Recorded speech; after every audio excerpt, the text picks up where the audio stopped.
14 years old. I came mature when I was in standard 3.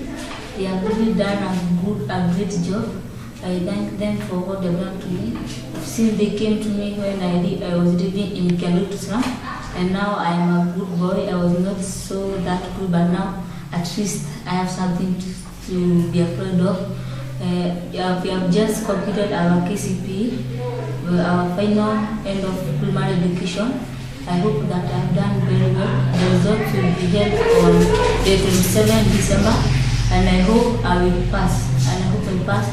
And when I grow up, I would like to be a social worker, just as Auntie Grace and Auntie Simon and Auntie Esther do the work, because they see that is a very good work for helping the children of there.